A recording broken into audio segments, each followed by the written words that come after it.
자, 높임 표현입니다. 자, 그림에 보시면 막내야 밥 먹어 이렇게 얘기하고, 자, 할아버지한테는 진지작 수세로 표현을 했네요. 자, 대상에 따라서 결국 높임 표현이 달라졌죠. 그리고 자, 밥하고 또 뭐가 달라져요? 진지. 자, 사용하는 특수한 어휘도 달라졌습니다. 자, 그리고 두 번째, 누나에게도 물어보고 할머니께도 여쭤보려고 했으니까, 자, 이 경우는 지금 격조사도 달라졌고 여기도 마찬가지죠. 묻다, 여쭙다. 특수 어휘도 달라졌죠. 자, 요건데 자, 아래로 내려가시면요. 자, 말하는 사람이 어떤 대상이나 상대를 높이거나 낮추는 정도를 우리는 뭐라 한다? 자, 이것을 높임법이라 이렇게 보시면 될 겁니다. 자, 이때 높임법은 세 가지 유형이 있네요. 상대, 주체, 객체 높임이 있어요. 자, 이걸 이제 세부적으로 하나씩 들어갈 겁니다. 자, 먼저 상대 높임법은 자, 화자가 청자를 높이거나 낮추는 거야. 결국 쉽게 얘기하면 여기서 중요한 것은 듣는 사람인 누구?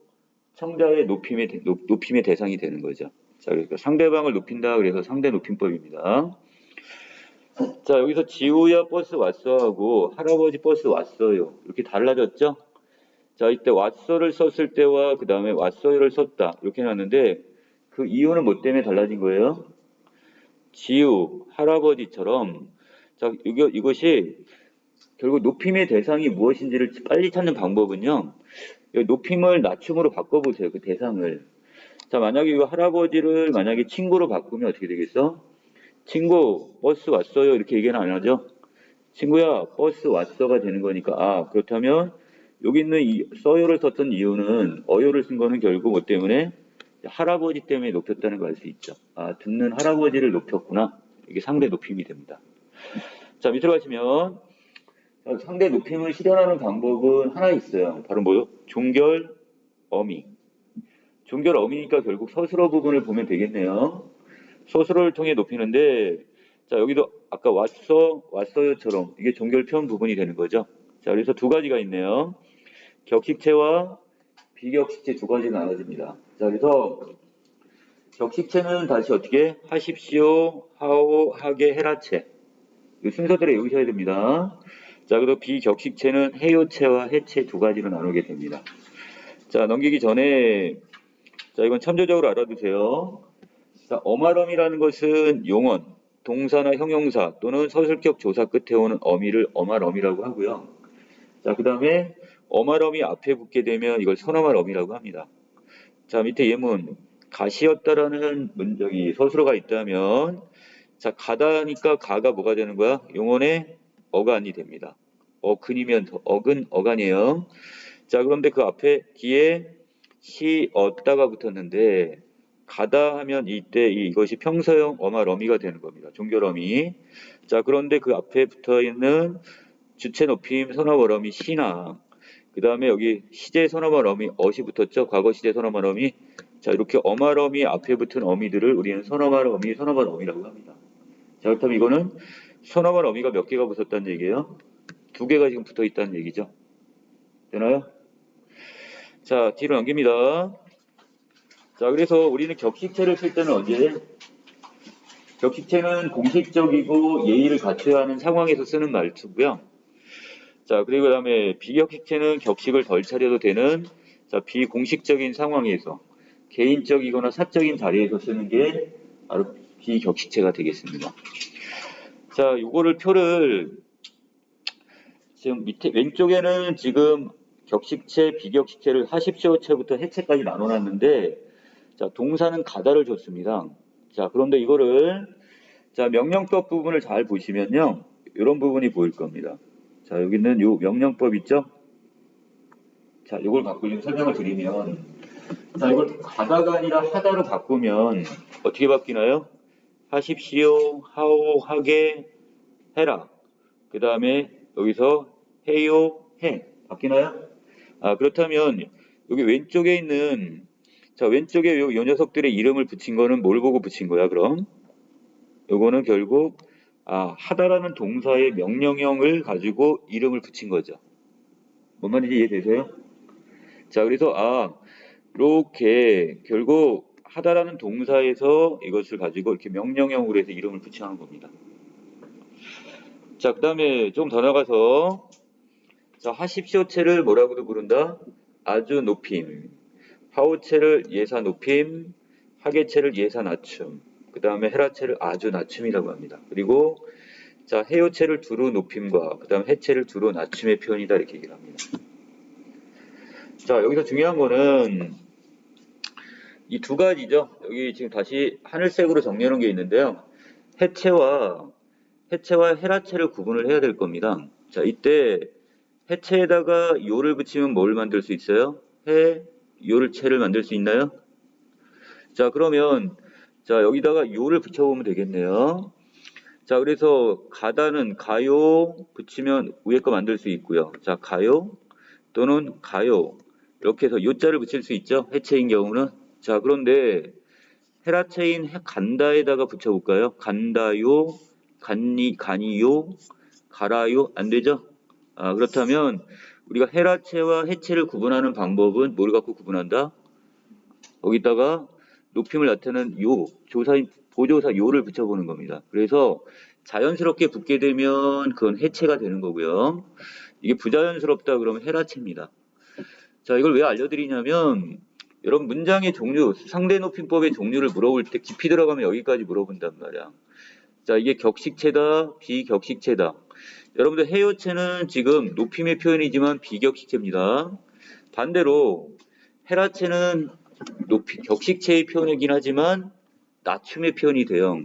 그러니까 여러분들이 문제 풀 때 지금 격식체하고 비격식체를 구분하는 문제인데 덜컥 여기다가 해요체에다가 지금 답을 써버리거나 이러면 안 되고 이걸 적절하게 이걸 여러분들이 구분을 하셔갖고 써야 된단 말이야. 지금 다음 중에 격식체가 아닌 것 해놓고 해요체를 섞어놓으면 그때는 해요체가 답이 되는 거죠. 얘는 비격식체니까. 자, 그런데 이걸 높임의 어떤 상황의 정도 같은 걸 물어보거나 할 때, 자, 이것을 문장을 주고 나서 이게 하십시오체다, 하오체다 이걸 직접 물어보는 경우도 있습니다. 이때 이 헤라체와 해체가 잘 구분이 안 돼요. 이럴 때는 요를 붙여보라는 얘기입니다. 됐죠? 자, 아래로 내려갑니다. 자, 주체 높임 들어갑니다. 두 번째. 자, 주체 높임법은 주어가 가리키는 대상, 즉 서술의 주체를 높이는 방법. 문장이 조금 어색하네요. 주어가 가리키는 대상이라고 했는데 결국 주어를 높이는 높임법이다. 이렇게 그냥 보셔도 됩니다. 자, 그래서 밑에 보시면 가문단에서 동생이 방에 들어왔다가 있고요. 자, 어머니께서 방에 들어오셨다가 있어요. 자, 이 경우도 마찬가지예요. 자, 이게 어떤 높임인지 우리가 찾기 위해서 자, 일단 높임의 대상인 뭐를 어머니죠. 자, 어머니를 이걸 친구로 만약에 바꾸면 뭐가 바뀌는지 보세요. 친구께서가 아니라 친구가로 바뀌죠. 그리고 들어오셨다가 아니라 들어왔다로 바뀌게 될 거예요. 아, 그렇다면 결국 요께서와 들어오셨다는 누구 때문에 뭐 때문에 쓴 거야? 바로 앞에 있는 높임의 대상인 어머니 때문에 그런 거죠. 자, 근데 어머니는 이 문장에서 주어입니다. 아, 그렇다면 주체 높임이 사용됐구나 이렇게 보시면 되죠. 높임법 찾을 때 그 대상을 다른 낮춤으로 바꿔놓거나 낮춤의 대상으로 바꿔놓고 어디가 바뀌는지를 보란 말이야 지금. 자, 아래 봅니다. 가와나에서 서술의 주체는 각각 동생 어머니인데 나에서는 어머니를 높이기 위해 바로 뭐 조사께서를 썼고 그 다음에 또 들어오셨다라는 높임법을 썼대요. 자, 밑으로 갑니다. 주체 높임 실현 방법은 세 가지가 있습니다. 자, 서너말 어민 시 번호 매겨놓으세요. 두 번째 주격 조사 깨서 세 번째 특수 어휘. 이거 통째로 외우셔야 됩니다. 시 외워놓고 그냥 깨서 이렇게 외우지 말고 서너말 어미 정확하게는 이것 때 이 녀석은 뭐라고 하면 돼? 자, 주체 높임 서너말 어미 주체 높임 서너말 어미 시 이렇게 좀 써놓으시고요. 자, 그 다음에 주격조사 깨서 그 다음에 특수 어휘 이렇게 세 개로 좀 나누시면 됩니다. 자, 그 다음에 하나 더 쓸 겁니다. 자, 여기 지역상 경우는 하나가 더 있지? 뭐가 있어? 자, 주어 명사에다가요. 주어 명사에 자, 전미사인 님을 붙이는 방법이 있습니다. 선생님, 사장님, 스승님 할 때. 자, 이것도, 자, 님은 뭐라고 했어? 전미사라고 했습니다. 전미사. 자, 여기서 이렇게 붙여가지고, 지금 주체 높임을 실현할 수 있습니다. 이렇게 네 가지 기억을 해 놓으세요. 자, 근데 아래로 내려가시면요. 자, 주체 높임 중에서 조금 전까지는 지금 무슨 높임이 되는 거고요. 자, 어머니께서 방에 들어오셨다 했다면 이 경우는 어머니를 직접 높이는 경우였잖아요. 자, 어머니 행동을 높이는 건데, 자, 거기에 비해서 간접 높임이라는 게 있습니다. 자, 간접 높임은 뭐냐면, 자, 그 높여야 될 대상이 있는데, 주어에서 신체 일부분이나, 자, 신체 일부분이나 또는 그 주어의 소유물, 주체의 소유물, 또 주체와 관련된 사물 또는 하나 더, 주체의 생각, 이런 것들을 높일 때, 이럴 때를 우리는 뭐라 한다? 간접 높임이라고 합니다. 간접 높임. 자, 밑으로 보시면 이때는 우리가 아까 주체 높임의 방법은 몇 가지가 있다고 그랬어요. 자, 주체 높임 서너 말음이 의시를 쓰거나 주격조사 깨서를 쓰거나 특수어휘, 주어 명사 플러스 님을 쓴다고 그랬죠? 자, 근데 간접 높임은 이 경우에 뭘 쓰게 되냐면 의시를 씁니다. 자, 여기서 여기 있으시다 할 때 여기는 요 의시 보이시죠? 어차피 깨서 같은 경우는 당연하게 뭐니까 이건 주체 높임 선어만 어미니까 이건 붙였지만 계시다 이렇게 쓸 수가 없어요. 이런 경우는 약속 할머니가 있으신 게 아니라 지금 약속이 있는 거이기 때문에 이 경우는 지금 할머니와 관련된 어떤 상황이기 때문에 이때는 이렇게 쓰셔야 돼요. 할머니의 말씀이 계시겠습니다가 아니라 이때도 어떻게 말씀이 있으시겠습니다. 이거보다 말씀이 더 많이 나와요. 거기다 하나 써놓으세요. 말씀.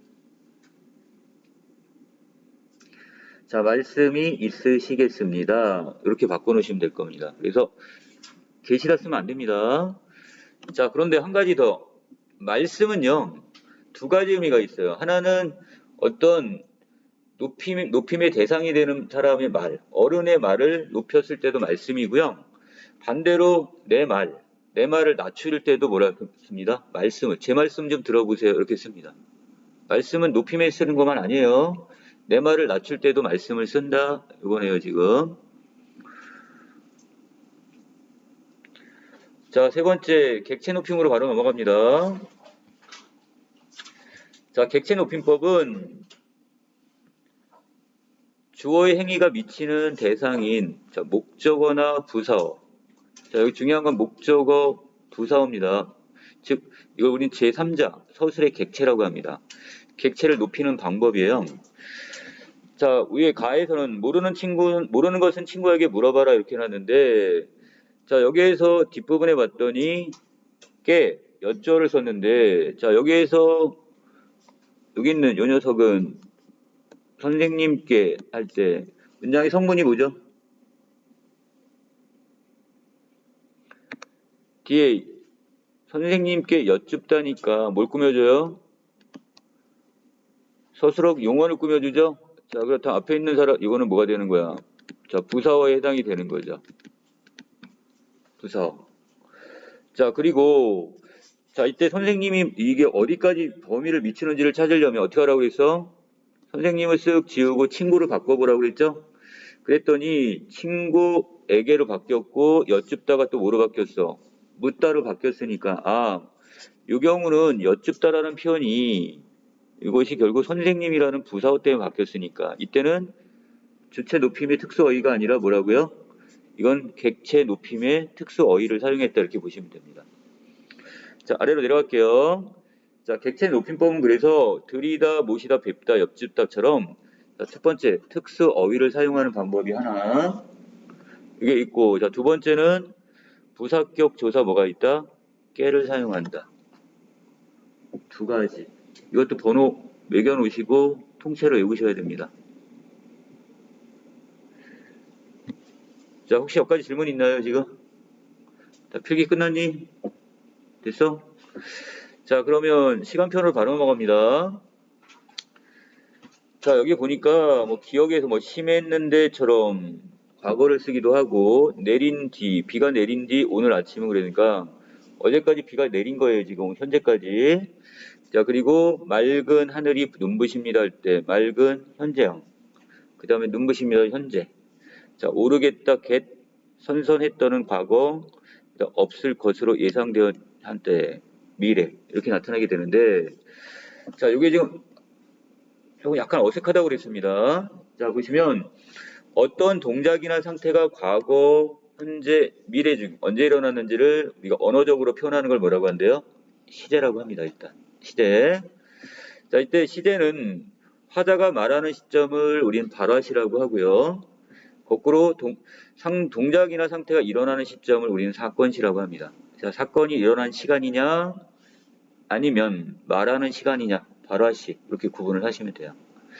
자, 이때 과거, 현재 이걸 나눠지게 되는데, 자, 과거 시제는 자, 사건시가 발화시로 앞서 있답니다. 자, 밑에 뒤에 있는 표를 보시면 빠를 것 같아요. 자, 이 표로 그냥 바로 정리해 드립니다. 자, 발화시보다 사건시가 앞서 있으면 뭐가 되는 거고요? 과거가 됩니다. 자, 그런데 사건시와 발화시가 일치하면 현재가 되는 거고요. 자, 그 다음에 발화시보다 사건시가 뒤에 있으면 이땐 미래가 돼요. 자, 이렇게 보면 되게 쉬운데 선생님은 이걸 이렇게 내지 않죠? 자, 이걸 바꿔봅니다. 사건시가 발화시보다 앞서 있다. 뭐죠? 사건시가 발화시보다 앞서 있다. 과거죠? 자, 그럼 발화시가 사건시보다 뒤에 있어요. 이때 뭐죠? 그래도 과거죠. 그러니까 문장을 보통 기준점은 발화시를 기준점으로 잡는 게 맞는데 선생님은 문제를 내시면서 이걸 뒤바꿔 놓으신단 말이야. 사건시와 발화시를. 이거 착각하시면 안 됩니다. 그래서 어떻게? 꼭 선을 그어 놓고 발화시를 먼저 표시를 해란 말이야.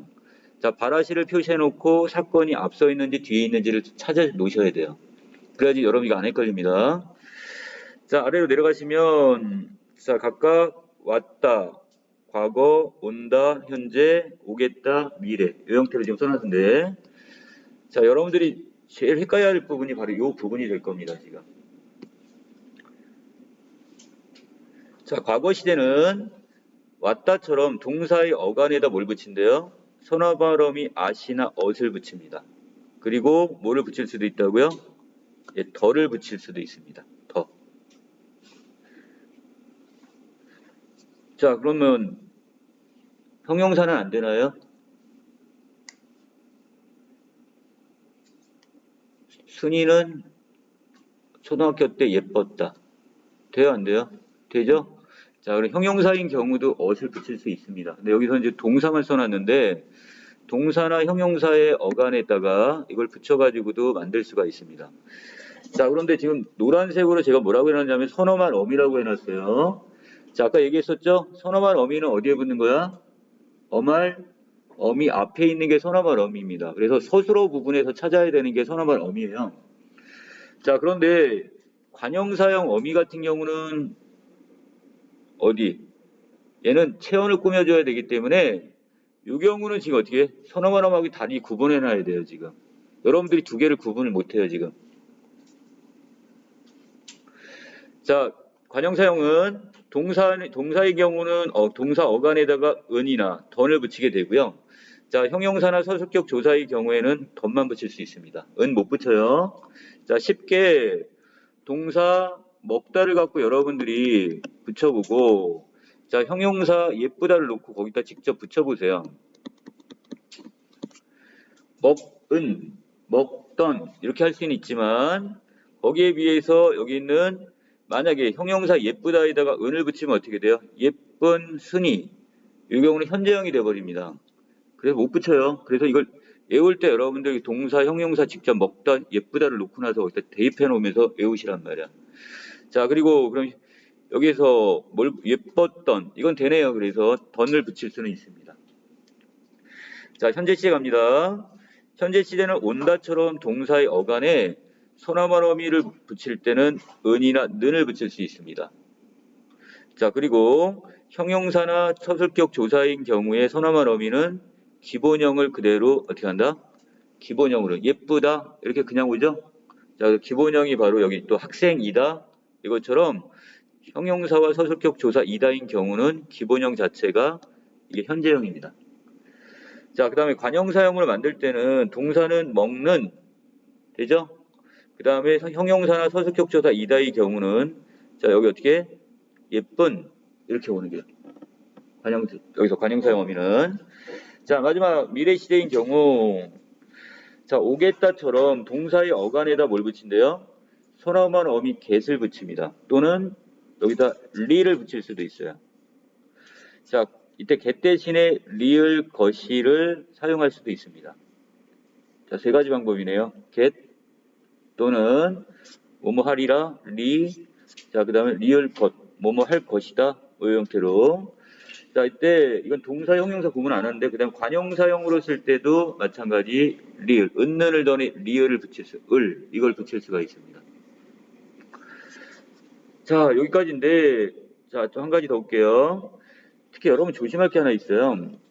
자, 오른쪽인데 일단 여기서 아시나 어신 경우에요. 어덧을 우리가 쓰는데 자, 이때 같은 경우 이것은 현재와는 단절이 된 과거를 나타냅니다. 예를 들어 정화는 예뻤었다. 지금은 아니란 뜻이에요. 이해되나요? 과거형 어덧을 쓸 때는 단절을 나타냅니다. 지금의 단절. 자, 이럴 때 쓰는 말. 그다음에 여기 밑에 보시면 뭐가 하나 더 있냐면 이 소나마럼인 get이에요. get의 기능도 여러 가지가 있는데 보통 미래를 나타낼 때 쓰는 게 get입니다. 자, 이 소나마럼인 get. 그런데 이 녀석이 지금 떠나면 새벽에 도착하겠다라는 것은 이것은 미래보다는 어떻게 해당이 돼요? 추측에 가깝습니다. 추측으로 쓰였어요. 아니면 지금쯤 도착했겠다 이렇게 쓰면 얘는 지금 미래는 아니죠. 그 현재 추측에 해당이 될 수도 있어요 지금. 자, 그 다음에 넌 어제 엄청 추웠겠다. 그럼 어제도 될 수 있어요. 그래서 이거는 미래의 시제를 나타내는 게 아니라 오히려 추측만 나타낼 수도 있다는 얘기예요. 자, 그 다음에 나는 시인이 되겠다인 경우는 의지가 되겠고요. 마지막 이 정도면 혼자 할 수도 있겠다는 자, 가능성 내지는 능력을 나타냅니다. 자, 그래서 자, 이 정도는 꼬마 아이도 할 수 있겠다. 이건 가능성, 능력에 해당이 됩니다. 이거 다른 학교에서 이거 그대로 서술형으로 낸 적이 있어요. get의 기능을 3가지 이상 쓰시오. 막 이런 식으로. 그 여러분들이 뭐 예물 만들 건 없지만 추측, 의지, 가능성 또는 단순 미래 이렇게 정리를 해 놓으셔야 되겠죠. 자, 마지막 정리는 진행상과 완료상입니다. 자, 시간의 흐름 속에서 동작의 양상을 표현하는 방법으로 동작상과 완료상이 있는데요. 자, 이때 동작상 안에 뭐가 있는 거야? 진행상과 완료상이 있는 겁니다. 자, 이걸 어떻게 구분하냐면 자, 우리 뒷부분에 먹고 있다 형태면 먹는 동작은 지금도 한참 진행 중에 있는 거죠. 자, 근데 방역이 끝나가는 것도 어떤 동작이나 상태의 변화가 있습니다. 그렇기 때문에 이것도 진행상에다 집어넣어요. 자, 그런데 자, 완료상인 경우는 자, 고양이가 높은 곳에 앉아 있다처럼 앉는 동작은 이미 끝났죠. 자, 그렇기 때문에 이 녀석은 지금 여러분들 그냥 보면 뭐처럼 보이냐면 진행상처럼 보여요.